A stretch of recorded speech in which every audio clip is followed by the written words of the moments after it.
Welcome viewers. इस channel पे आपको पढ़ने को मिलेगा साइंस के बारे में। क्लास 6 से लेकर के 10 तक का साइंस का वीडियो मैं इस पे अपलोड कर रहा हूँ। अभी हम लोग इस वीडियो में पढ़ेंगे क्लास 10 साइंस का chapter 1 chemical reactions and equations का 5वां मॉड्यूल। पहले 4 मॉड्यूल मैंने पहले ही अपलोड कर दिया है। 5वां मॉड्यूल में हम पढ़ेंगे डिस्प्लेसमेंट रिएक्शन के बारे में और डबल डिस्प्लेसमेंट रिएक्शन के बारे में। डिस्प्लेसमेंट रिएक्शन क्या होता है? डिस्प्लेसमेंट रिएक्शन ऐसा रिएक्शन है जिसमें एक ज्यादा रिएक्टिव जो एलिमेंट है वो कम रिएक्टिव एलिमेंट को उसके जगह से रिप्लेस कर देता है। ठीक है, तो ये जो रिप्लेसमेंट है, ये रिप्लेसमेंट एक एटम भी कर सकता है या फिर एक रेडिकल भी कर सकता है। ठीक, रेडिकल का मतलब होता है ग्रुप ऑफ एटम। ठीक है, जैसे कि हम लोग मान लीजिए एक एग्जांपल ले लेते हैं, ए प्लस बी सी।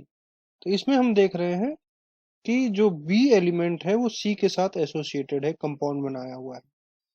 लेकिन अगर ए बी से ज्यादा रिएक्टिव होगा तो ए क्या करेगा, बी को उसके जगह से रिप्लेस कर देगा, उसको उसके जगह से डिस्प्लेस कर देगा, उसको अपने जगह से हटा देगा, खुद जाके वहां पर बैठ जाएगा। ये तभी हो सकता है जब ए बी से ज्यादा रिएक्टिव हो, ए ज्यादा रिएक्टिव हो और बी जो है वो कम रिएक्टिव हो। ठीक, उसी केस में ये रिएक्शन हो सकता है, अदरवाइज ये रिएक्शन नहीं होगा। राइट, तो जैसे ही अगर ए बी से ज्यादा रिएक्टिव है तो वो बी को उसके जगह से हटा देगा और खुद उसके जगह पे जाके बैठ जाएगा, उसको डिस्प्लेस कर देगा। ऐसे रिएक्शन को हम बोलते हैं डिस्प्लेसमेंट रिएक्शन। ये मेटल में भी देखा जाता है और नॉन मेटल में भी देखा जाता है। ठीक है, एक ज्यादा reactive metal less reactive metal को उसके सॉल्ट सोल्यूशन से डिस्प्लेस कर देता है, ये हम लोग कई बार देखते हैं। ठीक है, तो अभी इसके लिए हम लोग क्या करते हैं, रिएक्टिविटी सीरीज बनाया गया। ये रिएक्टिविटी सीरीज है, आइए अगले स्लाइड में इसको और अच्छे से देखते हैं। ये है रिएक्टिविटी सीरीज। पोटेशियम सबसे ज्यादा रिएक्टिव है, उससे कम सोडियम, उससे कम calcium, magnesium, aluminium, zinc, iron, lead, hydrogen, copper, mercury, silver, gold, platinum. ये आपको सीरीज याद रखना होगा। सीरीज नहीं याद रखेंगे तो फिर आसानी से याद नहीं होगा। तो क्या है, ऊपर वाला जो है सबसे ज्यादा रिएक्टिव, मोस्ट रिएक्टिव है, और नीचे वाला लिस्ट रिएक्टिव है। तो ये सीरीज को आप याद करने की कोशिश कीजिए, या प्रैक्टिस करेंगे तो याद हो जाएगा। इसके लिए ट्रिक भी है, एक ट्रिक मैं आपको बताता हूँ। आप इसका जो फर्स्ट लेटर है उसको याद रख सकते हैं। कैसे करना है इसको याद, देखिए। जैसे ये पी है तो पी को यहाँ पे हमने ये लिख दिया पी, एस है तो एस, सी है तो सी, एम है तो एम, ए है तो ए, जेड है तो जेड, आई है तो आई, एल, एच, इस तरीके से लिख लिया। और फिर हमने क्या किया, इसके लिए एक एब्रिविएशन टाइप बना लिया। ठीक है, please stop calling me A zebra, I like him call me smart genius penguin. ठीक है, तो ये जिस सीरीज में उसी सीरीज में ये लिख करके हमने इसको ऐसे अगर याद कर लेते हैं, please stop calling me A zebra, I like him call me smart genius penguin. तो ये लिख लेंगे। उसका जो फर्स्ट है ये क्या है, पी। पी से पोटेशियम, एस से सोडियम, सी से कैल्शियम, एम से मैग्नीशियम, ए से एल्यूमिनियम, जेड से जिंक, आई से आयरन, एल से लेड, एच से हाइड्रोजन, सी से कॉपर, एम से मरकरी, एस से सिल्वर, जी से गोल्ड और पी से प्लेटिनम। हम इस तरीके से इसको आराम से याद कर सकते हैं। रिएक्टिविटी सीरीज अगर हमको याद हो गया तो फिर और कोई दिक्कत होनी ही नहीं। चलिए कुछ एग्जांपल्स देखते हैं, जैसे जिंक और फेरस सल्फेट। तो जिंक जो है हमारा ज्यादा रिएक्टिव है आयरन से, तो जिंक क्या करेगा, आयरन को उसके प्लेस से रिप्लेस कर देगा। ठीक, तो जैसे ही जिंक आयरन को उसके जगह से रिप्लेस करेगा, जिंक सल्फेट का फॉर्मेशन होगा और आयरन मेटल बनेगा। ठीक है, तो जैसे यहाँ बन गया आयरन मेटल और जिंक सल्फेट एक्वस सोल्यूशन बन गया।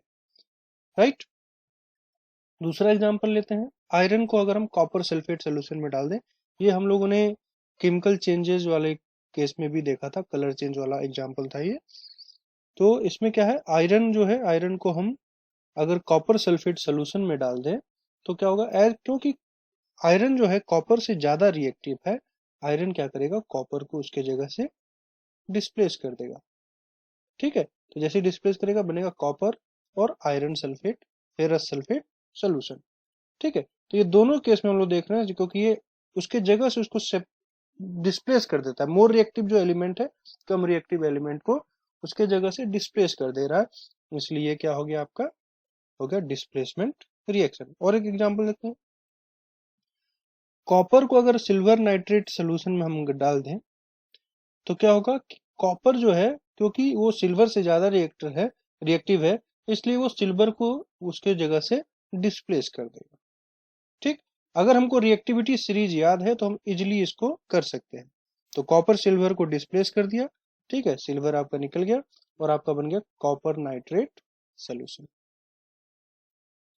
वैसी लेड है, लेड को कॉपर क्लोराइड में अगर हम डाल दें तो कॉपर से क्योंकि लेड ज्यादा रिएक्टिव है, लेड क्या करेगा, कॉपर को उसके प्लेस से डिस्प्लेस कर देगा और डिस्प्लेसमेंट रिएक्शन आपका हो जाएगा। राइट, तो उससे क्या हो जाएगा, आपका बनेगा लेड क्लोराइड और कॉपर आपका रिलीज हो जाएगा, कॉपर मेटल आपका रिलीज हो जाएगा। अब ये जो रिएक्शन है केवल मेटल्स में नहीं होता है, ये नॉन मेटल्स में भी होता है। जैसे कि क्लोरीन और ब्रोमीन क्या है, नॉन मेटल्स। ठीक है, तो क्लोरीन को अगर आप पोटेशियम ब्रोमाइड के सोल्यूशन में डाल देते हैं तो ब्रोमीन को उसके जगह से रिप्लेस कर देते हैं। ठीक है, क्या करेगा, वो ब्रोमीन को उसके जगह से रिप्लेस कर देगा और बनेगा आपका ब्रोमीन गैस और पोटेशियम क्लोराइड। ठीक है, तो इस तरीके से जो ज्यादा रिएक्टिव जो एलिमेंट्स हैं वो कम रिएक्टिव एलिमेंट को उसके जगह से डिस्प्लेस कर देती हैं और इस रिएक्शन को हम बोलते हैं डिस्प्लेसमेंट रिएक्शन। ठीक है, तो जब ज्यादा रिएक्टिव एलिमेंट कम रिएक्टिव एलिमेंट को डिस्प्लेस कर दे तो वैसे रिएक्शन को हम बोलते हैं डिस्प्लेसमेंट रिएक्शन। आइए अब देखते हैं डबल डिस्प्लेसमेंट रिएक्शन क्या है। डबल डिस्प्लेसमेंट रिएक्शन वो है जिसमें एनायंस और कैटायंस क्या करते हैं, अपना प्लेस को स्विच करते हैं। ठीक है, तो जैसे ये आपका हो गया एनायन और कैटायन, ये दोनों क्या करते हैं, अपने प्लेसेस को स्विच करते हैं। ठीक, यानी कि एक एनायन दूसरे की जगह चला गया और दूसरा एनायन पहले की जगह आ गया, इस तरीके से प्लेस वो स्विच कर लेते हैं, तो उसको हम बोलते हैं डबल डिस्प्लेसमेंट रिएक्शन। जैसे ए बी के साथ एसोसिएट है, सी डी के साथ एसोसिएट है, तो ए और सी अपना जगह जो है चेंज कर लिया। ठीक, तो सी आ गया बी के साथ और ए चला गया डी के साथ। तो ऐसे जो रिएक्शन है उसको हम बोलते हैं डबल डिस्प्लेसमेंट रिएक्शन। इसमें पहले दो अलग कंपाउंड थे, बाद में दो अलग कंपाउंड, नए कंपाउंड बन जाते हैं इस प्रोसेस में। ठीक है, अब इसमें दो कॉमन टाइप होते हैं डबल डिस्प्लेसमेंट के, वो है प्रिसिपिटेशन रिएक्शन और न्यूट्रलाइजेशन रिएक्शन। ठीक, अब प्रिसिपिटेशन रिएक्शन क्या होता है, प्रिसिपिटेशन मतलब ऐसा रिएक्शन जिसमें प्रिसिपिटेट का फॉर्मेशन है। अब प्रिसिपिटेट क्या है, प्रिसिपिटेट मींस कोई ऐसा सॉलिड बन जाए जो इनसॉल्युबल, एक सॉल्यूशन में रिएक्शन हुआ और एक ऐसा सॉलिड बन गया जो इनसॉल्युबल है, तो उसको हम बोलेंगे प्रिसिपिटेट। और ऐसा रिएक्शन जिसमें प्रिसिपिटेट का फॉर्मेशन होता है उसको हम बोलते हैं प्रिसिपिटेशन रिएक्शन। ठीक है, any reaction that produces A precipitate can be called a precipitation reaction and precipitate is an insoluble product formed by A reaction taking place in a liquid soluble. तो हमेशा प्रिसिपिटेट रिएक्शन जो है, precipitation reaction जो है हमेशा liquid में ही होगा। Right, तो इसके एग्जाम्पल है, 5 एग्जाम्पल आपको स्पेशली इसके याद कर लेने हैं, यही आपके लिए बहुत ही इंपॉर्टेंट है। इसमें देखिए, तो इसमें जो प्रिसिपिटेट बनेगा तो इसमें आपका 3 प्रिसिपिटेट ऐसे हैं जो व्हाइट कलर के हैं, बेरियम सल्फेट, सिल्वर क्लोराइड और एल्यूमिनियम हाइड्रोक्साइड। ये तीनों के तीन जो हैं आपके व्हाइट कलर के हैं, इसको एकदम ध्यान से आपको याद कर लेना है। ठीक, ये तीनों आपके व्हाइट प्रिसिपिटेट बनेंगे। और आपका जो कॉपर सल्फाइड बनता है वो होता है ब्लैक कलर का, और लेड आयोडाइड जो होता है वो होता है येलो कलर का। ठीक है, अब देखिए ये दो सॉल्ट सोल्यूशन है, सोडियम सल्फेट और बेरियम क्लोराइड। ये दोनों सोल्यूशन को अगर हम मिक्स कर देंगे तो क्या होगा, सोडियम और बेरियम जो है वो एक दूसरे से प्लेस स्विच कर लेंगे। अब सोडियम सल्फेट था और यहाँ बेरियम क्लोराइड था, तो सोडियम क्या बनेगा, सोडियम क्लोराइड बनाएगा। ठीक है, ये सोडियम क्लोराइड बन गया और बेरियम क्या करेगा, बेरियम सल्फेट बनाएगा। ठीक, तो ये जो बेरियम सल्फेट है ये एक सॉलिड है, ये इसमें डिजोल्व नहीं होता है, इनसोल्युबल है, क्योंकि ये इनसोल्युबल है इसलिए व्हाइट प्रिसिपिटेट आपको, इसका कलर व्हाइट है तो व्हाइट आपको दिखाई देता है। तो जैसे ही आप मिक्स करेंगे पूरा जो आपका ट्यूब है जैसे सोडियम सल्फेट में आप बेरियम क्लोराइड मिक्स करेंगे, पूरा आपका जो ट्यूब है वो व्हाइट कलर का हो जाएगा। उसको ऐसे ही रखे रहेंगे, तो कुछ घंटों बाद आप देखेंगे कि जितना भी व्हाइट जो बेरियम सल्फेट का फॉर्मेशन हुआ था सब नीचे सेटल डाउन हो गया है। सब नीचे सेटल डाउन हो गया, इसका मतलब क्या है कि वो आपका सोल्यूबल नहीं है।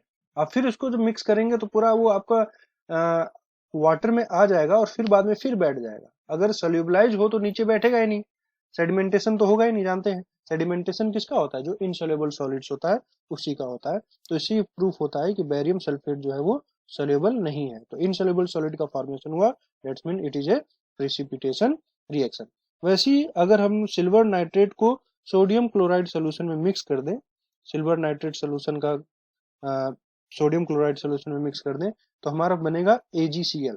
अब सिल्वर क्लोराइड का हम लोग पहले से जानते हैं, सिल्वर क्लोराइड का कलर क्या होता है? सिल्वर क्लोराइड का कलर होता है व्हाइट। इस पे लाइट पड़ने से क्या होता है? सिल्वर और क्लोरीन में कन्वर्ट होता है, तो सिल्वर का कलर आता है ग्रे। ये हम लोग पढ़े थे फोटोलाइसिस में, फोटोलिटिक डिकम्पोजिशन में, आप लोग को याद होगा। तो ये जो सिल्वर क्लोराइड बना वो व्हाइट कलर का आपका प्रेसिपिटेट होता है, ये डिजॉल्व नहीं होता। इसको भी अगर आप रख देंगे तो कुछ देर बाद वो सेटल हो जाएगा। वैसे ही एल्यूमिनियम क्लोराइड को जब हम अमोनियम हाइड्रोक्साइड से मिलाते हैं तो क्या होता है? एल्यूमिनियम हाइड्रोक्साइड बनता है और अमोनियम क्लोराइड बनता है, राइट। अब ये जो एल्यूमिनियम हाइड्रोक्साइड है इसका भी कलर क्या होता है? व्हाइट होता है। तो ये तीन जो प्रेसिपिटेट आपके बने, बेरियम सल्फेट, सिल्वर क्लोराइड और एल्यूमिनियम हाइड्रोक्साइड, ये तीनों व्हाइट कलर के होते हैं, ठीक। अब कॉपर सल्फेट को जब हाइड्रोजन सल्फाइड से मिक्स करेंगे तो कॉपर सल्फाइड और हाइड्रोजन सल्फेट बनेगा, ठीक है। ये लोग अपने फेस को स्विच करेंगे। इस इन रिएक्शंस को आप लिख के एक बार जरूर प्रैक्टिस करें, उससे कॉन्सेप्ट क्लियर हो जाएगा, ठीक है। तो कॉपर सल्फेट जब हाइड्रोजन सल्फाइड से रिएक्ट करेगा तो कॉपर सल्फाइड बनेगा और हाइड्रोजन सल्फेट बनेगा, ठीक है। हाइड्रोजन सल्फेट H2SO4, जिसको हम क्या बोलते हैं? सल्फ्यूरिक एसिड, ठीक। अब ये जो कॉपर सल्फाइड बनता है वो होता है ब्लैक कलर का। कुछ देर तक आप उसको रख देंगे तो वो सारा का सारा कॉपर सल्फाइड नीचे सेटल डाउन हो जाएगा, सेडिमेंटेशन हो जाएगा। वैसे लेड नाइट्रेट सोल्यूशन को अगर आप पोटेशियम आयोडाइड सोल्यूशन में मिक्स कर दें तो बनेगा लेड आयोडाइड, ठीक, और पोटेशियम नाइट्रेट। अब ये जो लेड आयोडाइड होता है ये येलो कलर का होता है, लेड आयोडाइड येलो कलर का। अब यहाँ पे ध्यान देना, जिसका प्रेसिपिटेशन हो रहा है उसको हम सॉलिड रख रहे हैं, लिक्विड नहीं लिखेंगे, एक्वस नहीं लिखेंगे, उसको हम क्या लिखेंगे? सॉलिड लिखेंगे, क्योंकि वो सॉलिड फॉर्म में अनडिजॉल्व, राइट। ये येलो कलर का, ये अगर आप रिएक्शन सारा याद कर लेते हैं तो आपका प्रेसिपिटेशन रिएक्शन सारा आपका तैयार है। इसी में से, इसी के आधार पे ये जो 5 जो आपके प्रेसिपिटेट है उसी के आधार पे आपके क्वेश्चंस मैक्सिमम आएंगे। इसके अलावा पूछा नहीं जाता है। सबसे ज्यादा आपका बेरियम सल्फेट, एल्यूमिनियम हाइड्रोक्साइड, इसी का और पोटेशियम आयोडाइड का ही क्वेश्चन आता है। तो इस इन पांचों का आप अगर प्रिपेयर कर लेते हैं तो और कुछ आपको पढ़ने की इसमें जरूरत नहीं है। यही 5 जो है आपके सबसे इंपॉर्टेंट है, राइट। चलिए चलते हैं नेक्स्ट स्लाइड पे। Neutralisation reaction. न्यूट्रलाइजेशन रिएक्शन क्या होता है? ये एसिड और बेस के बीच का रिएक्शन है, इसलिए इसको मैं बहुत शॉर्ट में रखा हूँ, क्योंकि अगला जो हम लोग चैप्टर पढ़ेंगे वो पढ़ेंगे एसिड बेसेस एंड सॉल्ट, और उसमें न्यूट्रलाइजेशन रिएक्शन हम लोग बहुत अच्छे से डिस्कस करेंगे। न्यूट्रलाइजेशन रिएक्शन आप लोगों ने क्लास 7 में भी पढ़ा होगा, जिसमें एसिड और बेस के बीच में रिएक्शन होता है जिसकी वजह से सॉल्ट और वाटर का फॉर्मेशन होता है, इसलिए इसको बोलते हैं न्यूट्रलाइजेशन रिएक्शन, क्योंकि एसिड और बेस एक दूसरे को न्यूट्रलाइज कर देते हैं, राइट। तो इसका एग्जाम्पल जैसे सोडियम हाइड्रोक्साइड HCl से जब रिएक्ट करता है तो बनता है सॉल्ट सोडियम क्लोराइड, कौन सा सॉल्ट बनता है? Sodium chloride. अब सोडियम हाइड्रोक्साइड स्ट्रॉन्ग बेस है और हाइड्रोजन क्लोराइड, हाइड्रोक्लोरिक एसिड, ये भी स्ट्रॉन्ग एसिड है। स्ट्रॉन्ग बेस का स्ट्रॉन्ग एसिड से रिएक्शन होता है तो एक न्यूट्रल सॉल्ट बनता है जो है सोडियम क्लोराइड, ठीक है। और इस प्रोसेस के दौरान दो चीज बनना है, याद रखना है, सॉल्ट और वाटर, ठीक है। अब इसमें ये चीज ध्यान रखना है कि जो एसिड है, एसिड में आपका क्या होगा? हाइड्रोजन होगा, ठीक है। एसिड में होगा हाइड्रोजन, तो सामने वाले में जो मेटल है उसको हाइड्रोजन को रिप्लेस कर देना है। तो NaCl ये बन गया आपका साल्ट, और वाटर लिख दीजिए H2O। वैसे ही यहाँ पे क्या है आपका हाइड्रोजन है, यहाँ पे मेटल कौन सा है K, ठीक। तो ये हाइड्रोजन को रिप्लेस कर दीजिए, KNO3 बन गया, ये हाइड्रोजन आपका यहाँ आ गया HOH, HOH मतलब क्या हो गया H2O। इसलिए डबल डिस्प्लेसमेंट रिएक्शन भी है, और इसमें क्योंकि एसिड और बेस रिएक्ट करके एक दूसरे को न्यूट्रलाइज कर देते हैं, इसलिए इसको हम लोग न्यूट्रलाइजेशन रिएक्शन भी कहते हैं। इसका बहुत ज्यादा यूटिलिटी है, इसके सब के बारे में हम लोग नेक्स्ट क्लास में, मतलब नेक्स्ट क्लास नहीं, नेक्स्ट चैप्टर का जो वीडियो स्टार्ट होगा उसमें हम लोग पढ़ेंगे। तो इस तरीके से डिस्प्लेसमेंट और डबल डिस्प्लेसमेंट रिएक्शन दोनों कंप्लीट होता है। आप होपफुली आप लोगों को पसंद आया होगा। थैंक यू, और सब्सक्राइब और लाइक करना ना भूलिएगा। Thank you very much.